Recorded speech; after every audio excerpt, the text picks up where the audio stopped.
परम सत्कार जो गुरु रूप प्यारी साध संग जीओ। सो आओ कुछ जो विचार ਹਨ जो ਅੱਜ बहुत सारे लोग कह रहे ਹਨ कि गुरु गोबिंद ਸਿੰਘ जी ने जो 24 अवतार होए है ਉਹਨਾਂ ਨੂੰ ਮੰਨਿਆ ਹੈ ਤੇ ਪਰ ਗੁਰੂ ਗੋਬਿੰਦ ਸਿੰਘ ਜੀ ਅਵਤਾਰਵਾਦ ਦੇ ਬਿਲਕੁਲ ਹਾਮੀ ਨਹੀਂ ਸਨ। ਉਹ ਅਵਤਾਰਾਂ ਦੇ ਵਜੂਦ ਨੂੰ ਉੱਕਾ ਨਹੀਂ ਸਨ ਮੰਨਦੇ। ਉਹਨਾਂ ਦੇ ਵਿਚਾਰ ਅਨੁਸਾਰ ਦੁਨੀਆ ਦੇ ਵਿੱਚ ਪਰਮਾਤਮਾ ਦਾ ਕੋਈ ਅਵਤਾਰ ਨਹੀਂ ਹੋ ਸਕਦਾ ਤੇ ਦਸਮ ਗ੍ਰੰਥ ਦੇ ਵਿੱਚ ਕ੍ਰਿਸ਼ਨ ਅਵਤਾਰ, ਰਾਮਚੰਦਰ ਅਵਤਾਰ ਜਾਂ ਵਿਸ਼ਨੂੰ, ਬ੍ਰਹਮਾ ਆਦਿ ਇਹ 24 ਅਵਤਾਰਾਂ ਦਾ ਜ਼ਿਕਰ ਮੌਜੂਦ ਹੈ। ਇਹਨਾਂ ਦਾ ਜ਼ਿਕਰ ਹੋਇਆ ਹੈ ਤੇ ਇਸ ਦੀ ਮੌਜੂਦਗੀ ਦਾ ਕਾਰਨ ਕੁਝ ਲੋਕਾਂ ਦਾ ਇਹ ਵਿਚਾਰ ਹੈ, ਇਹ ਰਾਏ ਹੈ ਕਿ ਗੁਰੂ ਜੀ ਨੇ ਉਹਨਾਂ ਅਵਤਾਰਾਂ ਨੂੰ ਸਵੀਕਾਰ ਕਰਦੇ ਹਨ ਤੇ ਜਿਨ੍ਹਾਂ ਦਾ ਆਪਣੇ ਗ੍ਰੰਥ ਦੇ ਵਿੱਚ ਉਹਨਾਂ ਦਾ ਜ਼ਿਕਰ ਕੀਤਾ ਹੈ ਤੇ ਜੇ ਉਹਨਾਂ ਉਹ ਅਵਤਾਰ ਨਹੀਂ ਮੰਨਦੇ ਤਾਂ ਉਹ ਜ਼ਿਕਰ ਹੀ ਨਾ ਕਰਦੇ, ਉਹਨਾਂ ਦੀ ਤਾਰੀਫ ਨਾ ਕਰਦੇ ਤੇ ਉਹਨਾਂ ਦਾ ਜ਼ਿਕਰ ਹੋਇਆ, ਉਹਨਾਂ ਦੀ ਤਾਰੀਫ ਕੀਤੀ ਹੈ ਤੇ ਇਸ ਕਰਕੇ ਗੁਰੂ ਗੋਬਿੰਦ ਸਿੰਘ ਜੀ ਇਹਨਾਂ ਅਵਤਾਰਾਂ ਨੂੰ ਮੰਨਦੇ ਸਨ ਤੇ ਜੋ ਇਹ ਦਲੀਲ ਸਹੀ ਨਹੀਂ ਹੈ, ਕਿਉਂਕਿ ਕਿਸੇ ਚੀਜ਼ ਦੀ ਤਾਰੀਫ ਕਰਨਾ ਹੀ ਆਪਣੇ ਆਪ ਉਸ ਨੂੰ ਅਵਤਾਰ ਮੰਨਣਾ ਕਿਵੇਂ ਸਿੱਧ ਹੋ ਸਕਦਾ ਹੈ ਕਿ ਜਿਵੇਂ ਕਿ ਆਪਣੇ ਪਰਿਵਾਰ ਦੇ ਵਿੱਚ ਜੋ ਨਗਰ ਦੇ ਵਿੱਚ ਰਹਿੰਦੇ ਆ, ਕਿਸੇ ਸ਼ਹਿਰ ਦੇ ਵਿੱਚ ਰਹਿੰਦੇ ਆ, ਕਿਸੇ ਹੋਰ ਦੀ ਤਾਰੀਫ ਕਰਨਾ, ਕਿਸੇ ਦੀ ਹੋਰ ਚਰਚਾ ਕਰਨੀ, ਕਿਸੇ ਦੇ ਗੁਣ ਔਗਣ ਦੱਸਣਾ ਕੋਈ ਪਰਿਵਾਰ ਦਾ ਹਿੱਸਾ ਨਹੀਂ ਬਣ ਜਾਂਦਾ। ਇਸੇ ਤਰ੍ਹਾਂ ਇਹਨਾਂ ਕਵਿਤਾਵਾਂ ਦੇ ਵਿੱਚ ਕਿਤੇ ਵੀ ਸਿੱਧ ਨਹੀਂ ਹੁੰਦਾ ਕਿ ਗੁਰੂ ਜੀ ਨੇ ਉਹਨਾਂ ਨੂੰ ਅਵਤਾਰ ਸਵੀਕਾਰ ਕੀਤਾ, ਉਹਨਾਂ ਨੂੰ ਅਵਤਾਰ ਮੰਨਿਆ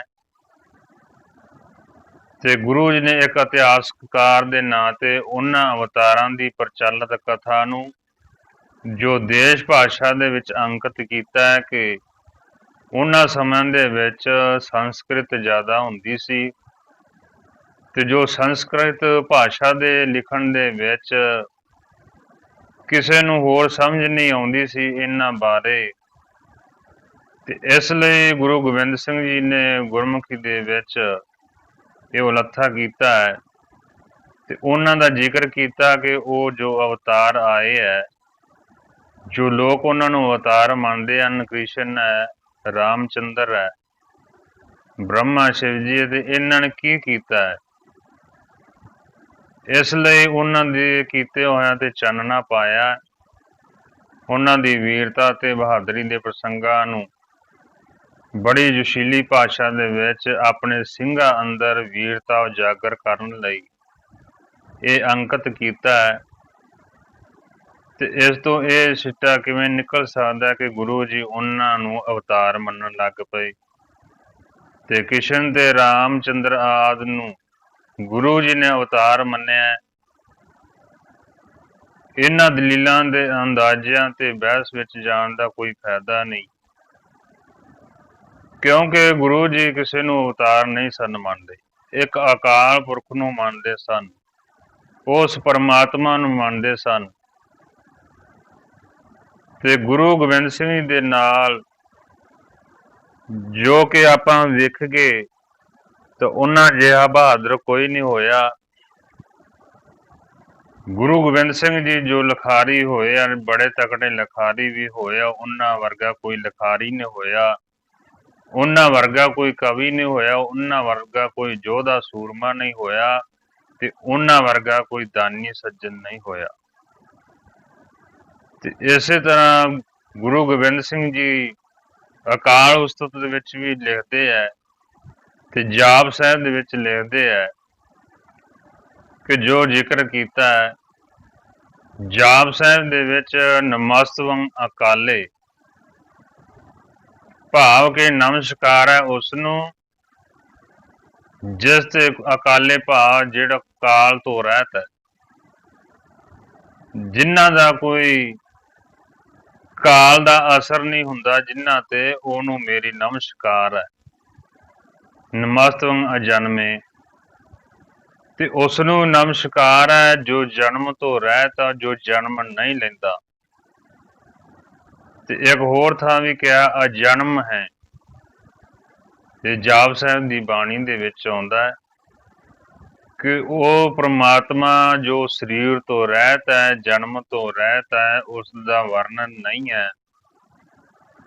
ਸਿਰਫ ਉਹ ਅਕਾਲ ਹੈ ਜੋ ਕਾਲ ਤੋਂ ਰਹਿਤ ਹੈ, ਜੋ ਮੌਤ ਤੋਂ ਰਹਿਤ ਹੈ, ਜਨਮ ਤੋਂ ਰਹਿਤ ਹੈ, ਸਰੀਰ ਤੋਂ ਰਹਿਤ ਹੈ। ਕੇਤੇ ਕ੍ਰਿਸ਼ਨ ਸੇ ਕੀਟ ਕੋਟੈ ਉਪਾਏ, ਉਹ ਸਾਰੇ ਗੜੇ ਫਿਰ ਮੇਟੇ ਬਣਾਏ। ਜੋ 33 ਸਵਈਆਂ ਦੇ ਵਿੱਚ ਵੀ ਲਿਖਿਆ ਹੈ। ਤੇ ਗੁਰੂ ਗੋਬਿੰਦ ਸਿੰਘ ਜੀ ਫਰਮਾਉਂਦੇ ਹਨ ਕਿ ਕ੍ਰਿਸ਼ਨ ਜਿਹੇ ਲੱਖਾਂ ਕਰੋੜਾਂ ਕੀੜੇ ਪੈਦਾ ਕੀਤੇ ਹੈ, ਫੇਰ ਬਣਾਏ ਤੇ ਫੇਰ ਮਿੱਟੀ ਦੇ ਵਿੱਚ ਮਿਲਾ ਦਿੱਤੇ ਹੈ।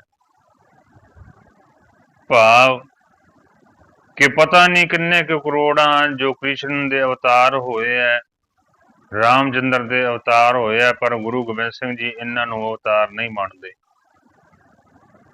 ਕਾਹੂ ਲੈ ਠੋਕ ਬੱਧੇ ਔਰ ਠਾਕੁਰ, ਕਾਹੂ ਮੇ ਇਸਕੋ ਈਸ ਬਖਾਨਿਓ।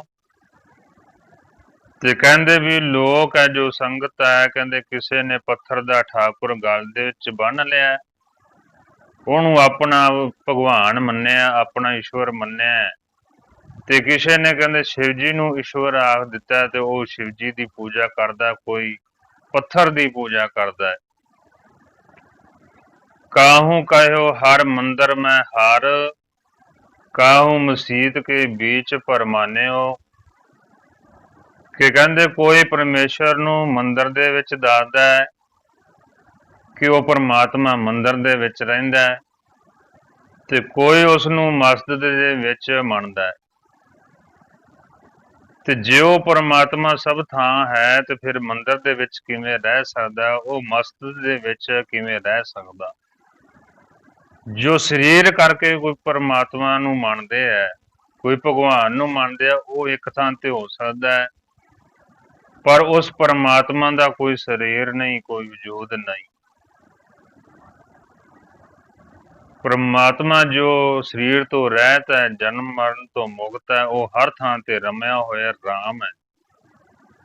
ਇੱਥੇ ਰਾਮਚੰਦਰ ਦੀ ਗੱਲ ਨਹੀਂ ਕੀਤੀ, ਇੱਥੇ ਪਰਮਾਤਮਾ ਨੂੰ ਰਾਮ ਦਾ ਜ਼ਿਕਰ ਦੇ ਕੇ ਬੁਲਾਇਆ ਗਿਆ ਹੈ, ਉਸ ਪਰਮਾਤਮਾ ਨੂੰ ਸੰਬੋਧਨ ਕੀਤਾ ਹੈ। ਕਾਹੂ ਨੇ ਰਾਮ ਕਹਿਓ ਕ੍ਰਿਸ਼ਨਾ ਕਹੋ, ਕਾਹੂ ਮੰਨੈ ਅਵਤਾਰ ਨ ਮਾਨਿਓ। ਤੇ ਕਹਿੰਦੇ ਕੋਈ ਯਾਦ ਹੈ ਕਿ ਰਾਮ ਤੇ ਕ੍ਰਿਸ਼ਨ ਹੀ ਈਸ਼ਵਰ ਦੇ ਅਵਤਾਰ ਨੇ, ਉਹਨਾਂ ਦਾ ਰੂਪ ਹੈ, ਉਹ ਇਸ ਸੰਸਾਰ ਤੇ ਆਏ ਹੈ, ਤੇ ਪਰ ਕੋਈ ਇਹਨਾਂ ਨੂੰ ਈਸ਼ਵਰ ਅਵਤਾਰ ਨਹੀਂ ਮੰਨਦਾ। ਕੁਛ ਲੋਕ ਆ ਜੋ ਮੰਨਦੇ ਆ, ਕੁਛ ਲੋਕ ਆ ਜੋ ਨਹੀਂ ਮੰਨਦੇ। ਤੇ ਪਰਮਾਤਮਾ ਸਭ ਥਾਂ ਤੇ ਰਮਿਆ ਹੈ, ਤੇ ਫੋਗਟ ਧਰਮ ਵਿਸਾਰ ਸਭ ਹੈ, ਕਰਤਾਰ ਹੀ ਕਹੋ ਕਰਤਾ ਜੀ ਜਾਣਿਓ। ਤੇ ਗੁਰੂ ਸਾਹਿਬ ਜੀ ਕਹਿੰਦੇ ਆ ਕਿ ਮੈਂ ਇਹਨਾਂ ਸਾਰੇ ਝੂਠੇ ਧਰਮਾਂ ਨੂੰ ਭੁਲਾ ਦਿੱਤਾ ਹੈ, ਕੇਵਲ ਸ੍ਰਿਸ਼ਟੀ ਕਰਤਾ ਨੂੰ ਈਸ਼ਵਰ ਮੰਨਦਾ। ਜੋ ਸ੍ਰਿਸ਼ਟੀ ਦੀ ਸਾਜਨਾ ਕਰਦਾ ਹੈ, ਜਿਸਨੇ ਸ੍ਰਿਸ਼ਟੀ ਨੂੰ ਸਾਜਿਆ ਹੈ, ਤੇ ਉਹ ਇੱਕ ਪਰਮਾਤਮਾ ਹੈ, ਤੇ ਉਸ ਪਰਮਾਤਮਾ ਨੂੰ ਅਸੀਂ ਮੰਨਦੇ ਹਾਂ। ਜੋ ਕਹੋ ਰਾਮ ਅਜੋਣ ਅਜੈ, ਅਤ ਕਾਹੇ ਕੋ ਕੌਸ਼ਲ ਕੁਖ ਜਯੋ ਜੂ। ਤੇ ਕਹਿੰਦੇ ਜੇ ਤੁਸੀਂ ਰਾਮ ਨੂੰ ਨਾ ਪੈਦਾ ਹੋਣ ਵਾਲਾ ਤੇ ਨਾ ਸਰੀਰ ਧਾਰਨ ਕਰਨ ਵਾਲਾ ਮੰਨਦੇ ਹੋ, ਤਾਂ ਫਿਰ ਉਹ ਕੁਸ਼ਲਿਆ ਦੇ ਪੇਟ ਵਿੱਚ ਕਿਵੇਂ ਆ ਗਿਆ? ਕਿ ਰਾਮ ਦੀ ਮਾਤਾ ਦਾ ਨਾਮ ਕੁਸ਼ਲਿਆ ਸੀ। ਤੇ ਕਹਿੰਦੇ ਵੀ ਜੇ ਪ੍ਰਮਾਤਮਾ ਜਨਮ ਮਰਨ ਤੋਂ ਰਹਿਤ ਹੈ ਤੇ ਉਹ ਕੁਸ਼ਲਿਆ ਦੇ ਪੇਟ ਵਿੱਚ ਕਿਵੇਂ ਆਇਆ, ਉਹਨੇ ਕਿਵੇਂ ਜਨਮ ਲਿਆ? ਇਸ ਕਰਕੇ ਗੁਰੂ ਸਾਹਿਬ ਜੀ ਕਹਿੰਦੇ ਨੇ ਜੋ ਪ੍ਰਮਾਤਮਾ ਹੈ ਉਹ ਤਾਂ ਜਨਮ ਮਰਨ ਤੋਂ ਰਹਿਤ ਹੈ, ਉਹ ਸਰੀਰ ਤੋਂ ਰਹਿਤ ਹੈ, ਉਹਦਾ ਕੋਈ ਮਾਂ ਬਾਪ ਨਹੀਂ ਹੈ, ਆਪਣੇ ਆਪ ਤੋਂ ਪੈਦਾ ਹੋਇਆ। ਤੇ ਫਿਰ ਕਿਵੇਂ ਕਿਹਾ ਜਾਵੇ ਕਿ ਇਹ ਅਵਤਾਰ ਹੈ, ਇਹ ਜਗਤ ਦੇ ਗੁਰੂ ਹੈ। ਕਾਲ ਹੂੰ ਕਾਲ ਕਹਿ ਜਿਹ ਕਉ, ਕਿਹ ਕਾਰਨ ਕਾਲ ਦੇ ਦੀਨ ਭਇਓ ਜੂ। ਕਹਿੰਦੇ ਜਿਸ ਨੂੰ ਕਾਲ ਨਹੀਂ ਨਾਸ ਕਰ ਸਕਦਾ ਤੇ ਉਸ ਨੂੰ ਮੌਤ ਦਾ ਕੀ ਡਰ ਹੈ, ਕੀ ਭੈ ਹੈ? ਉਹ ਤਾਂ ਹੁਣ ਮੌਤ ਤੋਂ ਰਹਿਤ ਹੈ, ਤੇ ਜਿਹੜਾ ਮੌਤ ਤੋਂ ਨਹੀਂ ਰਹਿਤ ਤੇ ਉਹਨੂੰ ਤਾਂ ਮੌਤ ਦਾ ਡਰ ਹੈ। ਪਰ ਜਿਹੜਾ ਕੋਈ ਮਰ ਹੀ ਨਹੀਂ ਸਕਦਾ ਤੇ ਉਹਨੂੰ ਮੌਤ ਦਾ ਕੀ ਡਰ ਹੈ? ਜੋ ਅਕਾਲ ਪੁਰਖ ਹੈ ਉਹ ਕਾਲ ਤੋਂ ਰਹਿਤ ਹੈ, ਤੋਂ ਡਰ ਤੋਂ ਵੀ ਰਹਿਤ ਹੈ। ਤੇ ਕਹੋ ਕਹੋ ਕਿਸ਼ਨ ਕਿਰਪਾ ਨਿਧ ਹੈ, ਕਿਹ ਕਾਜ ਤੇ ਬਦਕ ਬਾਣ ਲਗਾਇਓ, ਔਰ ਕੁਲੀਨ ਉਧਾਰਤ ਜੋ, ਕਿਹ ਤੇ ਆਪਨੋ ਕੁਲ ਨਾਸ ਕਰਾਇਓ। ਆਦ ਅਜੋਣ ਕਹਾਏ ਕਹੋ, ਕਿਮ ਦੇਵ ਕੇ ਜਠਰੰਤਰ ਆਇਓ। ਤਾਤ ਨ ਮਾਤ ਕਹਿ ਜਿਹ ਕੋ, ਤਿਹ ਕਉ ਬਾਸ ਦੇਵੈ ਬਾਪ ਕਹਾਇਓ। ਤੁਸੀਂ ਲੋਕ ਕ੍ਰਿਸ਼ਨ ਨੂੰ ਪੰਥੀ ਭਾ ਬਾਣਾ ਦਾ ਮਾਰ ਆਖਦੇ ਕਿ ਉਹ ਯੋਧਾ ਸੀ, ਤੇ ਫਿਰ ਉਹ ਸ਼ਿਕਾਰੀ ਦੇ ਹੱਥੋਂ ਕਿਉਂ ਮਾਰਿਆ ਗਿਆ? ਤੇ ਜੇ ਉਹ ਲੋਕਾਂ ਦੀਆਂ ਕੁੱਲਾਂ ਦਾ ਤਾਰਕ ਹੈ, ਜੋ ਲੋਕਾਂ ਨੂੰ ਤਾਰਦਾ ਹੈ, ਲੋਕਾਂ ਦੇ ਕੁੱਲਾਂ ਨੂੰ ਤਾਰਦਾ ਹੈ, ਉਹਨਾਂ ਨੂੰ ਜਨਮ ਮਰਨ ਤੋਂ ਰਹਿਤ ਕਰਦਾ ਹੈ, ਤਾਂ ਆਪਣੀ ਜਾਦੋ ਕੁੱਲ ਦਾ ਨਾਸ ਉਸਨੇ ਕਿਉਂ ਕਰਾਇਆ? ਕਿਉਂਕਿ ਜਾਦੋ ਕੁੱਲ ਦਾ ਨਾਸ ਹੋਇਆ, ਖਤਮ ਹੋਈ ਹੈ, ਤੇ ਜਿਸ ਦਾ ਆਦ ਅੰਤ ਨਹੀਂ, ਤੇ ਜੋ ਜਨਮ ਵਿੱਚ ਨਹੀਂ ਹੈ, ਤੇ ਉਹ ਦਿਓਕੀ ਦੇ ਗਰਭ ਦੇ ਵਿੱਚ ਕਿਸ ਤਰ੍ਹਾਂ ਆ ਗਿਆ? ਇੱਥੇ ਦੱਸਿਆ ਕਿ ਕ੍ਰਿਸ਼ਨ ਦੀ ਮਾਤਾ ਦਾ ਨਾਂ ਦੇਵਕੀ ਸੀ, ਤੇ ਇੱਥੇ ਉਹਨਾਂ ਦਾ ਵੀ ਜ਼ਿਕਰ ਕੀਤਾ। ਜੇ ਉਹ ਪ੍ਰਮਾਤਮਾ ਦਾ ਰੂਪ ਆ, ਉਹਨਾਂ ਦਾ ਅਵਤਾਰ ਆ, ਤੇ ਫਿਰ ਉਹ ਗਰਭ ਦੇ ਵਿੱਚ ਕਿਸ ਤਰ੍ਹਾਂ ਆਇਆ? ਕਿਉਂ ਪ੍ਰਮਾਤਮਾ ਗਰਭ ਜੂਨ ਵਿੱਚ ਨਹੀਂ ਆਉਂਦਾ, ਕਿਉਂਕਿ ਜੇ ਜਨਮ ਹੈ ਤਾਂ ਮਰਨ ਵੀ ਹੈ। ਇਸ ਲਈ ਕਹਿੰਦੇ ਵੀ ਜੋ ਪ੍ਰਮਾਤਮਾ ਉਹ ਜਨਮ ਮਰਨ ਤੋਂ ਮੁਕਤ ਹੈ, ਜਨਮ ਮਰਨ ਤੋਂ ਰਹਿਤ ਹੈ, ਨਾ ਗਰਭ ਦੇ ਵਿੱਚ ਆਉਂਦਾ, ਨਾ ਉਹ ਜਨਮ ਲੈਂਦਾ, ਨਾ ਉਹ ਮਰਦਾ। ਤੇ ਜਿਸ ਦਾ ਕੋਈ ਮਾਤਾ ਪਿਤਾ ਨਹੀਂ ਹੈ, ਤੇ ਉਸ ਦਾ ਪਿਤਾ ਫਿਰ ਵਾਸਦੇਵ ਕਿਵੇਂ ਹੋਇਆ? ਇੱਥੇ ਕ੍ਰਿਸ਼ਨ ਜੀ ਦੇ ਪਿਤਾ ਦਾ ਜੋ ਨਾਮ ਵਾਸਦੇਵ ਦੱਸਿਆ ਹੈ, ਤੇ ਕਹਿੰਦੇ ਪ੍ਰਮਾਤਮਾ ਦਾ ਤਾਂ ਕੋਈ ਮਾਤਾ ਪਿਤਾ ਨੇ ਆਪਣੇ ਆਪ ਤੋਂ ਪੈਦਾ ਹੋਇਆ, ਪ੍ਰਮਾਤਮਾ ਨੇ ਸ੍ਰਿਸ਼ਟੀ ਨੂੰ ਸਾਜਿਆ, ਤੇ ਫਿਰ ਉਹ ਇੱਕ ਮਾਤਾ ਪਿਤਾ ਦੇ ਕਿਵੇਂ ਉਹ ਬਾਲ ਬੱਚੇ ਨੇ ਜਨਮ ਲਿਆ, ਮਾਤਾ ਦੇ ਗਰਭ ਦੇ ਵਿੱਚ ਆਇਆ, ਤੇ ਵਾਸਦੇਵ ਉਸ ਦਾ ਪਿਤਾ ਕਿਵੇਂ ਬਣ ਗਿਆ? ਜੋ ਪ੍ਰਮਾਤਮਾ ਉਹ ਤਾਂ ਸਭ ਦਾ ਪਰਮਾਤਮਾ ਹੈ, ਉਹ ਤਾਂ ਜਨਮ ਮਰਨ ਤੋਂ ਰਹਿਤ ਹੈ, ਤੇ ਫਿਰ ਇਹ ਕਿਸ ਤਰ੍ਹਾਂ ਮਾਤਾ ਦੇਵਕੀ ਦੇ ਗਰਭ ਦੇ ਵਿੱਚ ਆਇਆ ਤੇ ਕਿਸ ਤਰ੍ਹਾਂ ਵਾਸੁਦੇਵ ਉਸ ਦਾ ਪਿਤਾ ਬਣ ਗਿਆ, ਉਸ ਤੋਂ ਪਹਿਲਾਂ ਕੀ ਸੀ। ਇਸ ਲਈ ਗੁਰੂ ਸਾਹਿਬ ਨੇ ਇਹ ਖੰਡਨ ਕੀਤਾ ਹੈ ਕਿ ਜੋ ਪਰਮਾਤਮਾ ਇੱਕ ਹੈ, ਪਰਮਾਤਮਾ ਨੇ ਸ੍ਰਿਸ਼ਟੀ ਸਾਜੀ ਹੈ, ਤੇ ਇਸੇ ਕਰਕੇ ਵੀ ਉਹਨਾਂ ਨੇ ਕਿਹਾ ਹੈ ਕਿ ਕੋਈ ਵੀ ਅਸੀਂ ਕਿਸੇ ਨੂੰ ਅਵਤਾਰ, ਪਰਮਾਤਮਾ ਦਾ ਅਵਤਾਰ ਨਹੀਂ ਮੰਨਦੇ। ਜਾਲ ਬੱਧੇ ਸਭ ਹੀ ਮ੍ਰਿਤ ਕੇ, ਕੋ ਰਾਮ ਰਸੂਲ ਨ ਬਚਨ ਪਾਏ, ਅੰਤ ਮਰੈ ਪੁਛਤਾਏ ਪ੍ਰਿਥੀ ਪਰ, ਜੇ ਜਗ ਮੈਂ ਅਵਤਾਰ ਕਹਾਏ, ਰੇ ਮਨ ਲੈਲ ਅਕੇਲ ਹੀ ਕਾਲ ਕੇ, ਲਾਗਤ ਕਾਹੇ ਨ ਪਾਇਨ ਧਾਈ। ਭਾਵ ਜਾਲ ਬੱਧੇ ਸਭ ਹੀ ਮ੍ਰਿਤ ਕੇ, ਕਹਿੰਦੇ ਇਹ ਤਾਂ ਜੋ ਮ੍ਰਿਤ ਦੇ ਜਾਲ ਦੇ ਵਿੱਚ ਬੱਧੇ ਹੋਏ ਹੈ, ਭਾਵ ਕਿ ਇਹਨਾਂ ਨੂੰ ਮ੍ਰਿਤੂ ਨਾਲ ਖਤਮ ਹੋ ਜਾਣਾ, ਇਹਨਾਂ ਨੂੰ ਮੌਤ ਆ ਜਾਣੀ ਹੈ। ਇਹ ਤਾਂ ਅਕਾਲ ਦੇ ਜਾਲ ਦੇ ਵਿੱਚ ਬੱਧੇ ਹੋਏ ਹੈ। ਕੋ ਰਾਮ ਰਸੂਲ ਨਾ ਬਚਨ ਪਾਵੇ, ਕਹਿੰਦੇ ਕੋਈ ਰਾਮ ਰਸੂਲ ਨਹੀਂ ਬਚ ਸਕਦਾ, ਇਹ ਸਾਰੇ ਮੌਤ ਦੇ ਜਾਲ ਦੇ ਵਿੱਚ ਫਸੇ ਹੋਏ ਹੈ। ਤੇ ਅੰਤ ਮਰੈ ਪੁਛਤਾਏ ਪਿਰਥੀ ਪਰ, ਤੇ ਕਹਿੰਦੇ ਇਹਨਾਂ ਦਾ ਅੰਤ ਸਮਾਂ, ਇਹਨਾਂ ਦਾ ਜੋ ਅਵਤਾਰ ਹੋਣ ਦਾ ਦਾਅਵਾ ਕੀਤਾ ਹੈ, ਤੇ ਉਹ ਤਾਂ ਆਖਰ ਪੁਛਤਾ ਕੇ ਇਸ ਧਰਤੀ ਤੇ ਮਰ ਗਏ ਹੈ।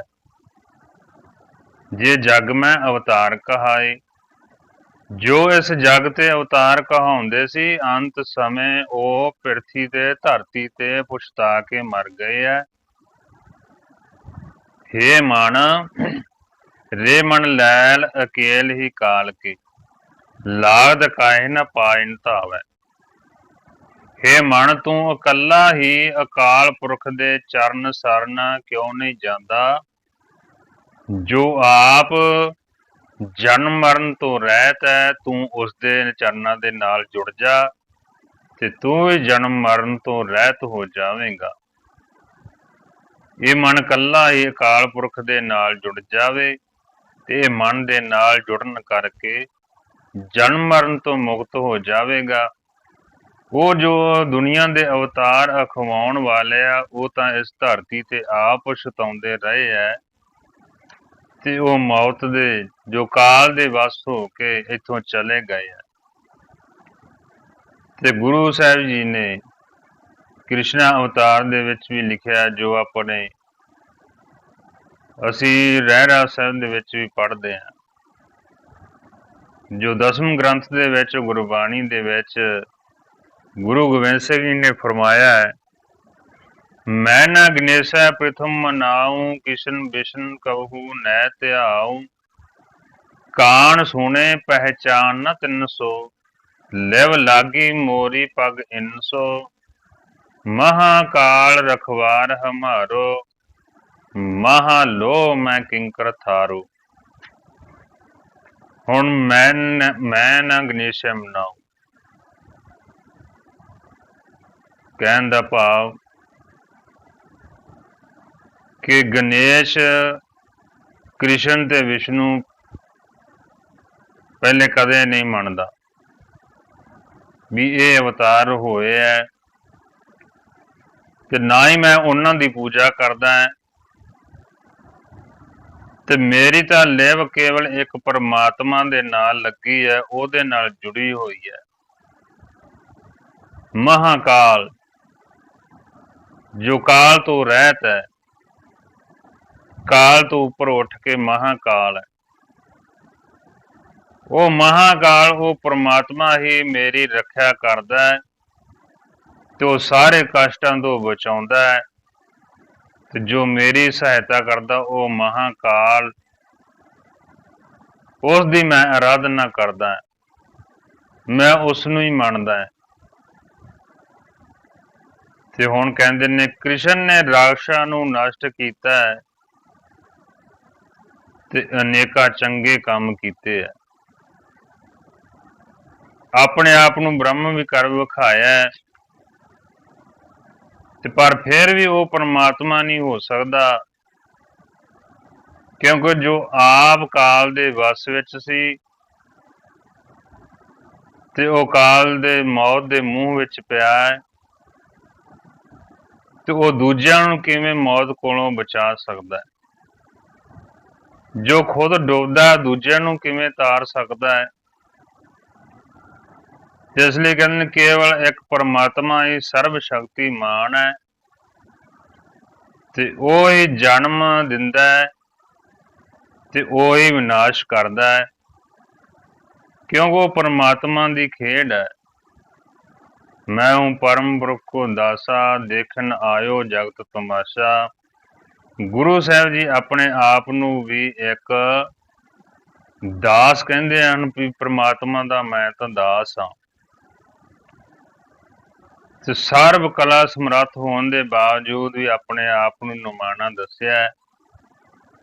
ਤੇ ਪਰ ਗੁਰੂ ਸਾਹਿਬ ਇੱਥੇ ਕਹਿੰਦੇ ਹਨ ਕਿ ਮੈਂ ਕਿਸੇ ਕ੍ਰਿਸ਼ਨ ਵਿਸ਼ਨ ਨੂੰ ਨਹੀਂ ਧਿਆਉਂਦਾ, ਮੈਂ ਉਹਨਾਂ ਨੂੰ ਜਾਣਦਾ ਨਹੀਂ, ਉਹ ਕੌਣ ਹੈ ਕੌਣ ਨਹੀਂ, ਮੈਂ ਤਾਂ ਸਿਰਫ ਇੱਕ ਪਰਮਾਤਮਾ ਦਾ ਓਟ ਆਸਰਾ ਲਿਆ ਹੈ। ਉਹ ਸਰਬ ਸ਼ਕਤੀਮਾਨ ਹੈ, ਕਾਲ ਤੋਂ ਰਹਿਤ ਹੈ, ਜਨਮ ਮਰਨ ਤੋਂ ਰਹਿਤ ਹੈ, ਤੇ ਪਰਮਾਤਮਾ ਦਾ ਕੋਈ ਸ਼ਰੀਕ ਨਹੀਂ, ਨਾ ਮਿੱਤਰ ਹੈ ਨਾ ਵਿਰੋਧੀ ਹੈ। ਤੇ ਉਸ ਨੂੰ ਉਪਮਾ ਦੀ ਭੁੱਖ ਨਹੀਂ, ਵਡਿਆਈ ਦੀ ਭੁੱਖ ਨਹੀਂ, ਤੇ ਨਾ ਬਦਖੋਈ ਜਾਂ ਨਿੰਦਾ ਨਾਲ ਨਾਰਾਜ਼ ਹੁੰਦਾ ਹੈ। ਤਾਂ ਫਿਰ ਉਹ ਕ੍ਰਿਸ਼ਨ ਦਾ ਅਵਤਾਰ ਕਿਵੇਂ ਹੋ ਸਕਦਾ ਹੈ, ਜਿਸ ਦਾ ਕੋਈ ਮਾਈ ਬਾਪ ਨਹੀਂ, ਜਿਸ ਦੀ ਕੋਈ ਔਲਾਦ ਨਹੀਂ, ਤੇ ਉਹ ਦੇਵਕੀ ਦੇ ਪੇਟ ਦੇ ਵਿੱਚ ਕਿਵੇਂ ਆਇਆ? ਤੇ ਗੁਰੂ ਗੋਬਿੰਦ ਸਿੰਘ ਜੀ ਨੇ ਇੱਥੇ ਦੱਸਿਆ, ਜੋ ਦਸਮ ਗ੍ਰੰਥ ਦੇ ਵਿੱਚ ਗੁਰਬਾਣੀ ਦੇ ਵਿੱਚ ਸੰਸਕ੍ਰਿਤ ਦੇ ਵਿੱਚ ਹੋਣ ਕਰਕੇ ਕਿਸੇ ਨੂੰ ਕੋਈ ਸਮਝ ਨਹੀਂ ਸੀ ਵੀ ਇਸ ਦੇ ਵਿੱਚ ਕੀ ਲਿਖਿਆ ਕੀ ਨਹੀਂ, ਕਿਉਂਕਿ ਉਸ ਸਮੇਂ ਦੇ ਵਿੱਚ ਜੋ ਬ੍ਰਾਹਮਣ ਸਨ, ਵਿਦਵਾਨ ਸਨ, ਉਹਨਾਂ ਦੀ ਭਾਸ਼ਾ ਉਹ ਸੰਸਕ੍ਰਿਤ ਹੋਣ ਕਰਕੇ ਉਹ ਸੰਸਕ੍ਰਿਤ ਦੇ ਵਿੱਚ ਲਿਖਦੇ ਸਨ। ਤੇ ਗੁਰੂ ਸਾਹਿਬ ਨੇ ਉਹਨਾਂ ਦੇ ਬਾਰੇ ਜੋ ਜ਼ਿਕਰ ਕੀਤਾ ਹੈ ਵੀ ਉਹ ਕਿਸ ਕੰਮ ਲਈ ਆਏ, ਕਿਉਂ ਆਏ, ਇਹ ਉਹਨਾਂ ਨੇ ਚਾਨਣਾ ਪਾਇਆ। ਪਰ ਗੁਰੂ ਸਾਹਿਬ ਕਹਿੰਦੇ ਵੀ ਅਸੀਂ ਕਿਸੇ ਨੂੰ ਨਹੀਂ ਮੰਨਦੇ, ਤੇ ਨਾ ਹੀ ਕੋਈ ਗੁਰੂ ਸਾਹਿਬ ਕਹਿੰਦੇ ਵੀ ਉਸ ਪਰਮਾਤਮਾ ਦਾ ਕੋਈ ਅਵਤਾਰ ਨਹੀਂ ਹੋ ਸਕਦਾ, ਕਿਉਂਕਿ ਉਹ ਤਾਂ ਜਨਮਨ ਤੋਂ ਰਹਿਤ ਹੈ। ਜੋ ਵੀ ਇਨਸਾਨ ਆਉਂਦਾ ਮਾਤਾ ਦੇ ਗਰਭ ਦੇ ਵਿੱਚੋਂ ਜਨਮ ਲੈਂਦਾ ਹੈ, ਤੇ ਪਰ ਪਰਮਾਤਮਾ ਜਨਮ ਮਰਨ ਤੋਂ ਰਹਿਤ ਹੈ, ਉਹ ਕਾਲ ਤੋਂ ਰਹਿਤ ਹੈ। ਇਸ ਲਈ ਗੁਰਬਾਣੀ ਦੇ ਵਿੱਚ ਗੁਰੂ ਗੋਬਿੰਦ ਸਿੰਘ ਜੀ ਨੇ ਖੰਡਨ ਕੀਤਾ ਹੈ ਕਿ ਸਾਡਾ ਸਿਰਫ ਇੱਕ ਪਰਮਾਤਮਾ, ਉਹ ਅਕਾਲ ਪੁਰਖ ਹੈ ਜੋ ਕਾਲ ਤੋਂ ਰਹਿਤ ਹੈ, ਜੋ ਸਰੀਰ ਤੋਂ ਰਹਿਤ ਹੈ, ਜਨਮ ਮਰਨ ਤੋਂ ਰਹਿਤ ਹੈ। ਇੱਕ ਅਕਾਲ ਪੁਰਖ ਹੀ ਸਾਡਾ ਪਰਮਾਤਮਾ ਹੈ, ਤੇ ਪਰਮਾਤਮਾ ਦੇ ਨਾਲ ਹੀ ਸਾਨੂੰ ਸਾਰੀ ਸੰਗਤ ਨੂੰ ਗੁਰੂ ਸਾਹਿਬ ਨੇ ਆਪ ਪਰਮਾਤਮਾ ਦੇ ਲੜ ਲਾਇਆ, ਉਸ ਦੇ ਨਾਲ ਜੋੜਿਆ। ਤੇ ਇਸ ਕਰਕੇ ਕਿਹਾ ਕਿ ਕੋਈ ਵੀ ਅਵਤਾਰ ਜੋ 24 ਅਵਤਾਰਾਂ ਦੇ ਵਿੱਚ ਜੋ ਹਿੰਦੂ ਧਰਮ ਦੇ ਵਿੱਚ ਮੰਨੇ ਜਾਂਦੇ ਹੈ, ਅਸੀਂ ਕਿਸੇ ਦੇ ਉਪਾਸ਼ਕ ਨਹੀਂ, ਸਿਰਫ ਇੱਕ ਅਕਾਲ ਪੁਰਖ ਦੇ ਉਪਾਸ਼ਕ ਹਾਂ। ਤੇ ਸਾਨੂੰ ਵੀ ਉਸ ਅਕਾਲ ਪੁਰਖ ਦੇ ਨਾਲ, ਪਰਮਾਤਮਾ ਦੇ ਨਾਲ ਗੁਰੂ ਜੀ ਨੇ ਜੋੜਿਆ। ਤੇ ਜੋ ਲੋਕ ਕਹਿੰਦੇ ਸਨ ਕਿ ਇਹ 24 ਅਵਤਾਰਾਂ ਦੇ ਉਪਾਸ਼ਕ ਹੋਏ ਨੇ, ਇਸ ਤੇ ਉਹਨਾਂ ਨੇ ਗੁਰੂ ਸਾਹਿਬ ਨੇ ਬੜੇ ਸੁੰਦਰ ਢੰਗ ਦੇ ਨਾਲ ਦੱਸਿਆ ਤੇ ਉਹਨਾਂ ਦਾ ਖੰਡਨ ਕੀਤਾ ਕਿ ਅਸੀਂ ਸਿਰਫ ਇੱਕ ਅਕਾਲ ਪੁਰਖ ਦੇ ਪੁਜਾਰੀ ਹਾਂ। ਸੋ ਇੰਨੀਆਂ ਬੇਨਤੀਆਂ ਕਰਦਿਆਂ ਹੋਈਆਂ ਪੁੱਲਾਂ ਦੀ ਖਿਮਾ। ਵਾਹਿਗੁਰੂ ਜੀ ਕਾ ਖਾਲਸਾ।